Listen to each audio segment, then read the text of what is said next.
Hey guys, this video is going to go over lipids, and lipids can be classified as fats, oils, or waxes, and it's one of the reasons that a lot of our food tastes good. That's why meat tastes good, and toast with butter tastes good, and mayonnaise and potato salad tastes good, because they're all made up of fats. When you take those fats away, you kind of take some of the flavor away.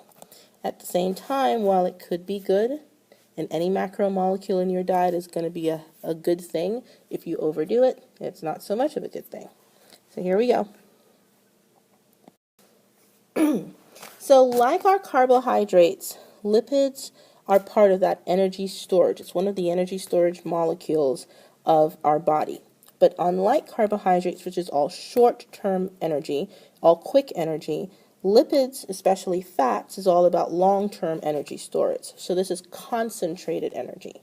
And this is kind of why those diets that make you completely eliminate fats and carbs don't really work, because your body thinks, oh, not getting fed in a while, let me hold on to what I got. And then it turns all of your extra into fat. So you kind of hang on to the fat as a last-ditch effort to have some food stores left.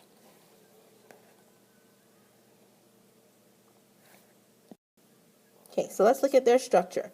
So just like our carbs, lipids are composed of carbons, hydrogens, and oxygens, but the arrangement's a little bit different. Lipids form long hydrocarbon chains, and they can extend for hundreds of molecules, just like I'm showing you here. So it's all carbons to hydrogen bonds, and depending on how they bond together, we can arrange them into one of three family groups. The first would be fats, the second would be phospholipids, and the third would be steroids. Now these guys don't form polymers, so this unit isn't going to link to another unit that looks just like this. All of these units, however, are individually linked. So all of the carbons and hydrogens are linked together, but this will not link up to another one that looks just like it. Lipids are considered to be big molecules, and they're made up of small subunits, but they're not ever going to form polymers. They're not going to be in a continuous chain. It's just going to be, for this molecule that I have, what's my arrangement? For this other molecule, what's my arrangement?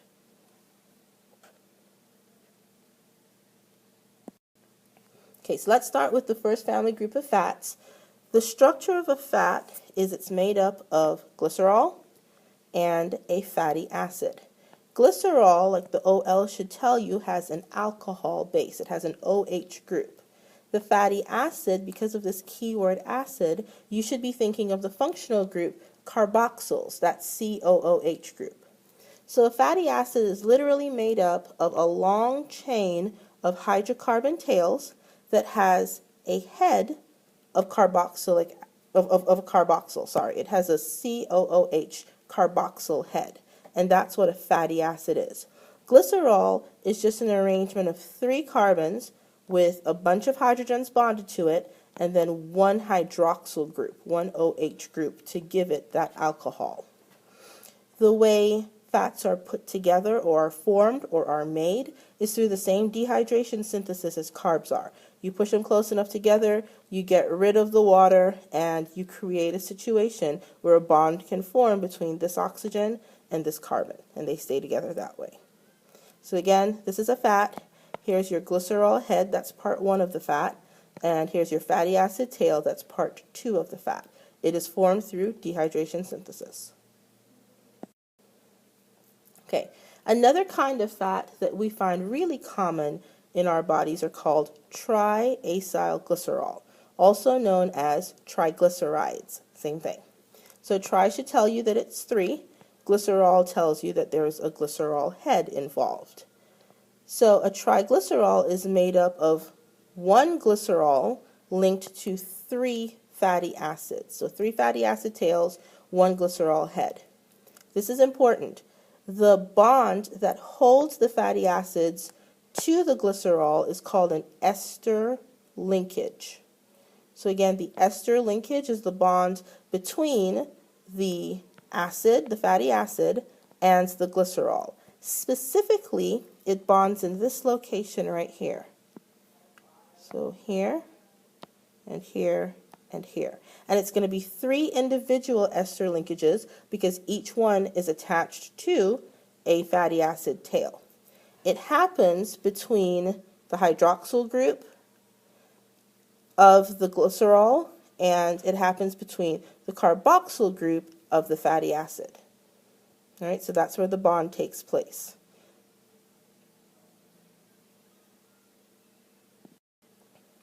How does it work? Same dehydration synthesis, also known as a condensation reaction. So when the carboxyl group gets close to the hydroxide group, water gets pulled off because they're brought close together. Their natural affinity, those molecules' natural affinity for each other is going to create the formation of liquid water, which is going to kind of run off pretty much. And an enzyme is going to force these two pieces close enough so that a bond can form.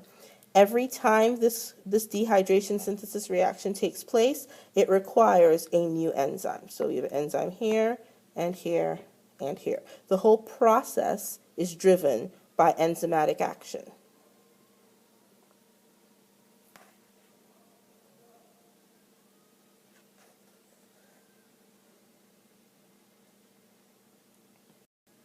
Okay, so why do humans like fatty foods? 1, they taste good, and 2, they store energy.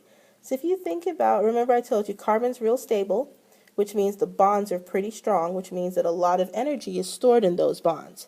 Fats are made up of these long chains of just carbon bonded to carbon and hydrogens bonded to carbon, which makes the whole molecule itself nonpolar. Think about it. If you've ever put butter in water, the butter just sits there. It never melts unless the water is warm.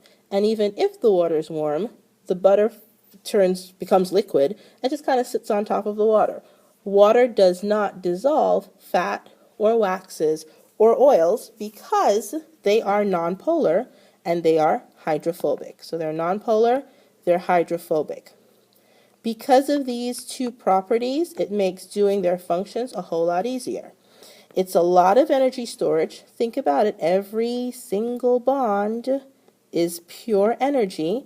You have tons of them, which means you have lots of energy. It's very concentrated energy. To be honest, it is about 2 times the amount of energy that you will get from the same amount of carbohydrates. The other job of fats is to cushion our internal organs. When you think of how your body's made, we have our skeleton, especially think of your chest or thoracic area. You have a skeleton, which kind of forms like a cage, almost like a bird cage. And then you have all your squishy parts, your heart, your lungs, your liver, your spleen, your small intestines, your large intestines. All of those things are in that general area. Well, your bone's pretty hard. If you got into a car accident and there's no fat there to kind of like absorb the shock, when your heart slams into the front of your chest, into your sternum, it kind of just bursts into pieces. Think of dropping a watermelon on the ground. Not a pretty sight. The other thing that fats do is they help to insulate the body. They help to keep the body warm because fat naturally traps heat. So think of any animal that lives in like cold oceans, so like whales, for example, or seals or penguins. They're not fat because they like how fat looks on them. No, they're fat because it helps them to survive. It keeps them warm. It keeps their internal organs warm.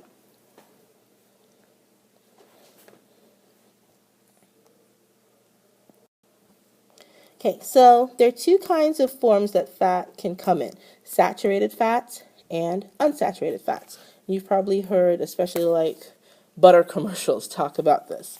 So in saturated fats, it means that every single carbon is bonded to something. So if you look at this diagram right here, the little black molecules, those represent the carbons, and the the blue molecules represent the hydrogens. So in every single one of these, every black molecule is bonded to a blue molecule. There's no extra space.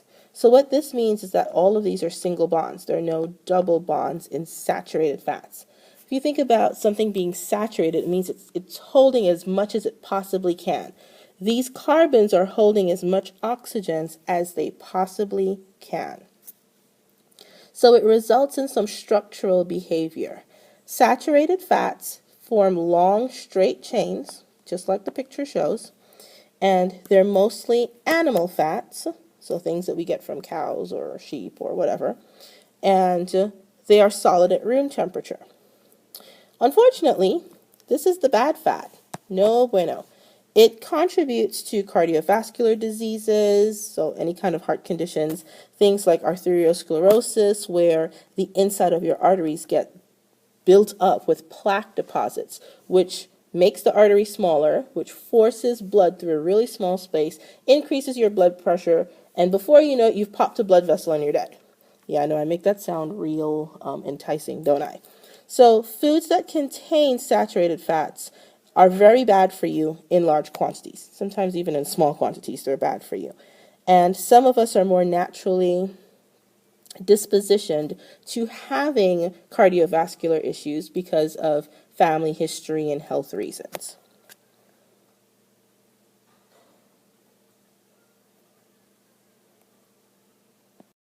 Okay, the other kinds are called unsaturated fats. Unsaturated fats do have carbon to carbon double bonds. So if you look at it, not every little black carbon molecule has a blue molecule sitting on top of it. Like right here, for example, is where we could have some blue molecules and we don't have any there. Here would be another place, and here would be another place. So they are unsaturated. Technically, if we got rid of the double bond, we could add some more hydrogens in there. These are found in plant and fish fats, so like fish oil, for example. That's one of the reasons why a lot of doctors recommend that you take a fish oil supplement. They're also found in vegetable oils, and they tend to be liquid at room temperature. Now, the reason they're liquid at room temperature is because of these kinks. Everywhere you have a double bond, it makes the molecule twist at like an odd angle. So these kinks prevent the molecules from packing one on top of each other. So, for example, with unsaturated fats, this is how they would arrange themselves. They can just nicely stack themselves in groups of 3 because their fatty acids just run all nice and straight. But with our unsaturated fats, because they're all kinky, and that sounded really bad, but because they're all twisted, they can't really pack in all nice and neat. They're just at odd angles. So there's a lot of space created, and they can't be solid at room temperature. So think of what a solid looks like versus a liquid.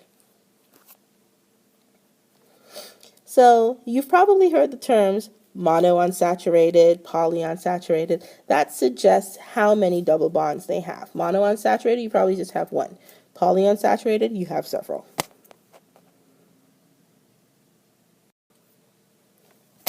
Okay, so like I said before, saturated fat, no bueno, not good for us. Don't eat them, or eat them in very small quantities.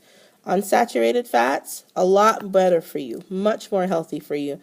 Those you can eat in larger quantities. Actually, it's really bad if your high density level cholesterols, your HDLs, are low, because it means you need more of these and less of these. Okay, so the second family are phospholipids. Phospho suggests that these guys have a phosphate group on them, and that's true. That's why they're different. They're still made up of glycerol. This time they have 2 fatty acid tails, and they have a phosphate head or phosphate group. Now, phosphate is one of those molecules or compounds that has a lot of oxygen bonded to your phosphorus. Oxygen is highly negative, so the overall charge on a phosphate group is negative. I always like to think of them as looking kind of like stick people with no arms. They have a head and they have a tail, so kind of like a penguin. Head at one end, tail at the other.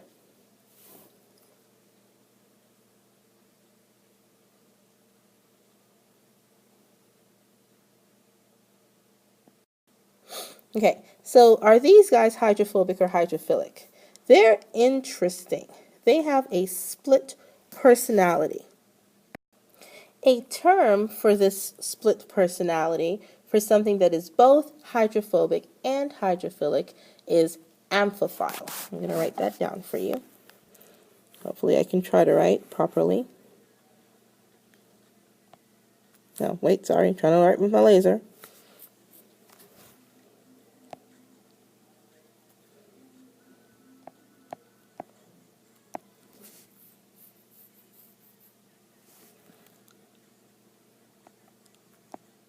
Sorry.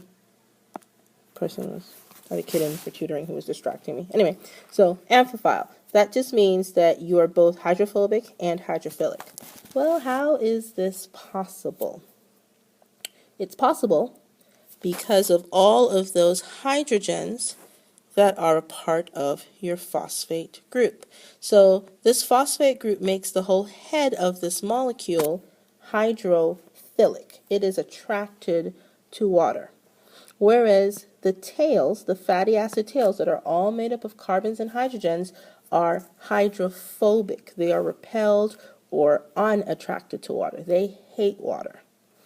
Now, if you think about it, this is the basis of our cell membrane. It is because of these properties of hydrophobic on one end and hydrophilic on the other end that that cell membranes can be formed. Because if you think about what they look like, it's kind of like a head and the tail stick into the middle.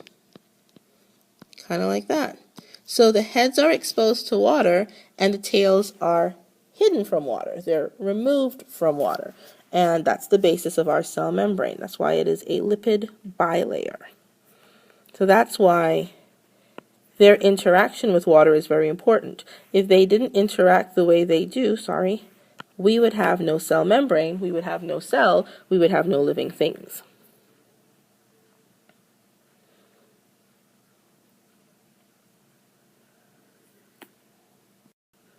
Okay, so like I said before, the hydrophilic heads are attracted to water, the hydrophobic tails hide from water. So because of this, they can assemble themselves into little bubble-like structures, also called micelles, and they can form phospholipid bilayers like they're doing here. Here are all the heads, here's the water.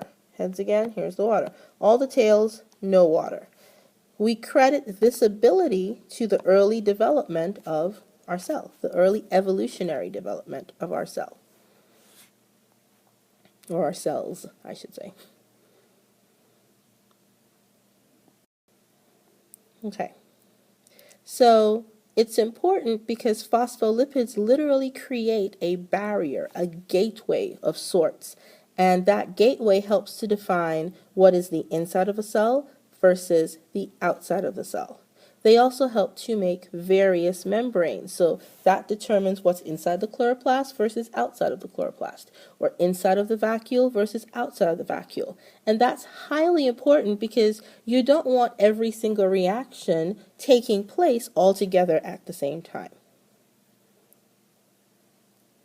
So it says right here, tell them about soap. Soap is one of those things that can disrupt this membrane. So when we isolate genes from certain types of bacteria, one of the ways that we get the DNA is by adding soap to the environment that they're in. It causes the molecules no longer to be attracted to each other, and it creates holes or spaces within the membrane, big enough that we can extract the DNA, get it, and leave it alone.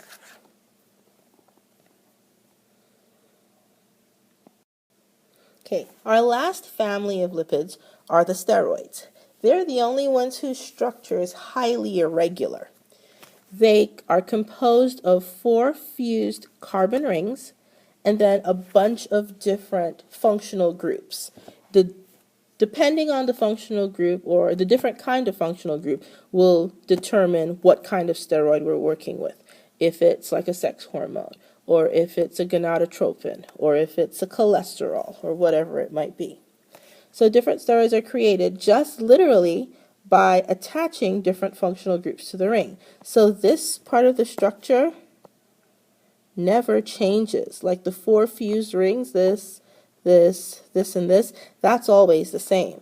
What can change are these guys. What's attached to it is how we get different steroids. So really, Every steroid is the same basis, the same basic body structure, and then we just add different things on. It's just kind of like us. We're always the same person, but we put different clothes on, we put different makeup on, we do our hair in a different way, and we look slightly different to ourselves. We may even behave slightly different to our normal self.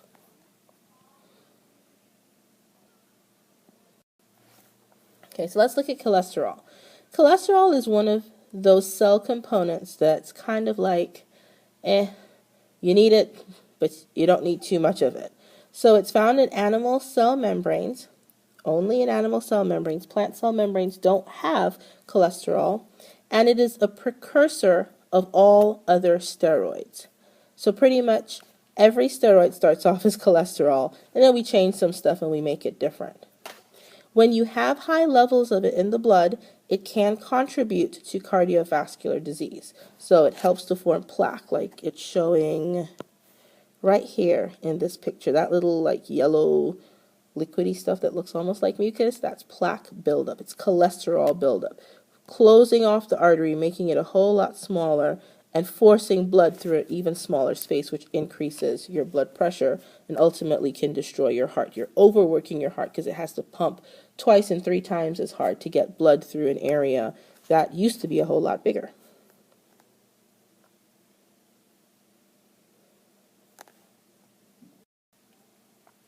So cholesterol is an important part of our cell membrane because it helps to keep the membrane fluid and flexible. Your cell membrane is always moving. Those molecules are always moving. They're not stagnant and they're not staying in one place. Hold on a second, guys. Sigmund said hi, guys. Anyway, so the membrane has the consistency of kind of like olive oil. Think of olive oil as you move it in a bottle. That's about how your cell membrane moves. One of the reasons that it stays so flexible and so fluid is because of the presence of cholesterol. There are literally cholesterol molecules like intertwined in between your phospholipids. Now, without any cholesterol at all, or with too little cholesterol, the membrane becomes too fluid. It's moving around too much. It's not really firm. So it goes from moving like olive oil to moving like water. This will be a problem because it's going to create really big gaps in the membrane. It's going to become too permeable. Too many things will be able to just diffuse in and out. So pretty much what cholesterol does is it prevents the membrane from turning completely to mush. But on the flip side, if you put too much cholesterol in there, it makes the membrane really hard and really brittle to the point where it can crack and even break. It almost stops moving because it almost like freezes up in place. So cholesterol is important to the health of your cell membrane.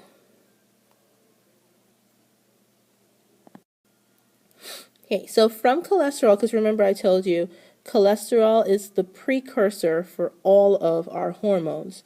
So from cholesterol, we can make sex hormones. So when we think, and other kinds of hormones as well, steroid hormones too. When we think of things like testosterone and estrogen and progestin and aldosterone and cortisol, excuse me, so sorry. If you look at the picture, you'd realize that the body is all the same. It's those 4 fused molecules of cholesterol that we saw before. All that's different is what is attached to those cholesterol. So what groups are on the cholesterols make a difference. Okay, so that's literally how we get from one type of sex hormone to another type of sex hormone. Real quick, look at testosterone and estrogen, which are commonly called like the male hormone and the female hormone. Do you notice they're pretty much the exact same thing?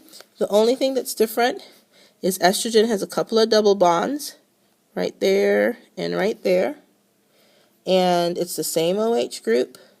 And on testosterone, we have a double bond to an oxygen, and here we have a single bond to a hydroxyl group. That's all that's different. It's pretty much the same hormone.